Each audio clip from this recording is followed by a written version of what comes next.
बहुत पुरानी बात है। एक जंगल में खूंखार शेर राज किया करता है।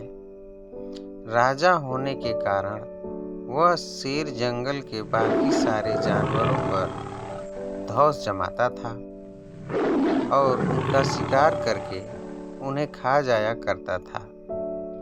कई बार वह एक या दो नहीं बल्कि कई जानवरों को मार दिया करता था। इस बात से जंगल के सभी जानवर बहुत परेशान थे। उन्हें डर लगता था कि इस तरह एक दिन शेर जंगल के सारे जानवरों को खा जाएगा। इस बात का हल निकालने के लिए सभी जानवरों ने फैसला किया कि वो जाकर शेर से बात करेंगे और उसे समझाने की कोशिश करेंगे। इस फैसले के बाद हिम्मत करके दूसरे दिन सभी जानवर शेर के पास गए। शेर अपनी गुफा में आराम कर रहा था। उन सभी के आने के कारण उसकी नींद खुल गई। उन सभी को एक साथ देखकर शेर गुस्से से बोला, तुम सभी एक साथ यहाँ क्या कर रहे हो? मैंने कोई दावत रखी है क्या? इस बात पर जानवर दल का सरदार बोला, महाराज, हम सभी यहाँ आपसे एक विनती करने आए हैं। दरअसल आप जब भी शिकार पर निकलते हैं तो एक साथ कई जानवर मार देते हैं, जिनमें से कई को आप खा नहीं पाते। आपके ऐसा करने से हमारी संख्या कम होती जा रही है और आपकी प्रजा छोटी होती जा रही है। अगर यूं ही चलता रहा तो एक दिन आपके राज्य में एक भी जानवर नहीं बचेगा और जब प्रजा ही नहीं रहेगी तो राजा भला किस पर राज करेगा?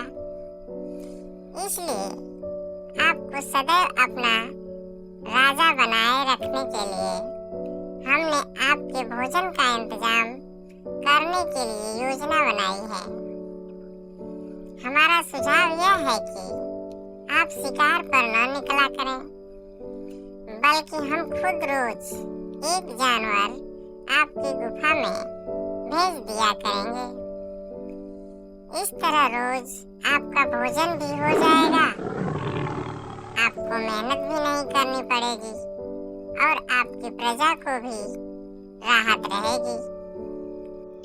शेर को जानवरों की योजना सही लगी और उसने कहा, ठीक है, मुझे तुम्हारा सुझाव मंजूर है, लेकिन एक बात का ध्यान रखना। अगर किसी दिन मेरा भोजन आने में देर हुई या भोजन कम आया तो मैं जितने चाहूं उतने जानवरों को मार डालूंगा।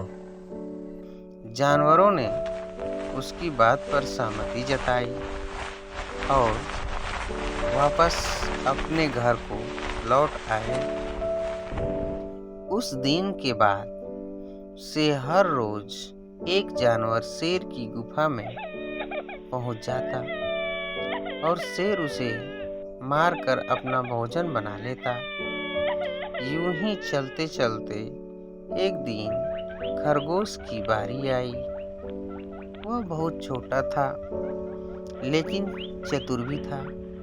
उसने सोचा कि रोज शेर के हाथों एक जानवर मारा जाता है, यह तो गलत है। इस परेशानी का समाधान करने के लिए कोई चाल चलनी पड़ेगी। तभी उसके दिमाग में एक आइडिया आया। वह धीरे धीरे घूमता फिरता शेर की गुफा तक पहुंचा। वहां पहुंचकर उसने देखा कि शेर गुस्से से आग बबूला हो रखा है। शेर ने जैसे ही खरगोश को देखा, उसका गुस्सा बढ़ गया और वह दहाड़ कर बोला, तुम जरा से खरगोश मेरा पेट भरने आए हो और ऊपर से इतनी देरी से आए हो। पता है मुझे कितनी जोर से भूख लगी है। कहाँ मर गए थे और तुमसे मेरा पेट कैसे भरेगा। शेर को तिलमिलाया हुआ देख खरगोश बोला, महाराज, मैं आपकी सेवा में अकेला नहीं आ रहा था, बल्कि मेरे साथ मेरे 5 साथी और भी थे। लेकिन मगर महाराज, रास्ते में हमें एक और शेर मिल गया जो हमें खाने की जिद करने लगा। वह मेरे साथियों को मार कर खा गया। मैं किसी तरह अपनी जान बचाकर यहाँ आया हूँ। यह सुनकर शेर और ज्यादा गुस्सा हो गया। वह बोला, एक और शेर कौन है?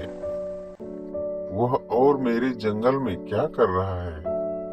खरगोश ने कहा, महाराज, वह बहुत बड़ा शेर है और जब मैंने उससे कहा कि तुम हमारे महाराज का भोजन खा रहे हो तो वह बोला, आज से मैं तुम्हारा महाराज हूँ और मेरे अलावा इस जंगल में कोई और शेर नहीं रह सकता। मैं सबको मार डालूंगा। फिर आपको लड़ाई के लिए ललकारने के लिए उसने मुझे यहाँ भेज दिया। अच्छा, ऐसी बात है। तो मैं भी तो देखूं कि ये कौन शेर है, तो जो मेरे जंगल में आकर मुझे ही ललकार रहा है। ले चलो मुझे उसके पास। शेर ने गरज कर बोला और खरगोश के साथ चल दिया। खरगोश उसे जंगल के बीच मौजूद एक कुएं के पास ले गया और बोला, महाराज, वो इस गड्ढे के नीचे गुफा में रहता है। आपको आता देख शायद वह अंदर घुस गया।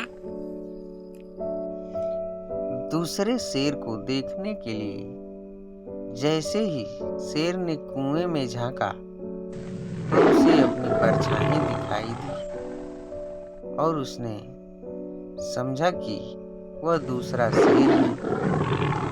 उसने बाद में दूसरे शेर को ललकारने के लिए जब दहाड़ मारी तो उसी की दहाड़ गूंजकर उसे सुनाई दी, लेकिन उसे लगा कि वह दूसरा शेर भी उसे ललकार रहा है। बस इतने में शेर को गुस्सा आया और उसने कुएं में छलांग लगा दी। छलांग लगाते ही शेर कुएं की दीवार से टकराया और पानी में गिरकर मर गया। यह खबर जब जंगल के बाकी जानवरों को मिली तो सारे जानवर बहुत खुश हुए और खरगोश की जय जयकार करने लगे। इस कहानी से हमें यह शिक्षा मिलती है कि मुश्किल से मुश्किल परिस्थिति में भी दिमाग शांत रखने से हर कठिनाई को आसानी से सुलझाया जा सकता है।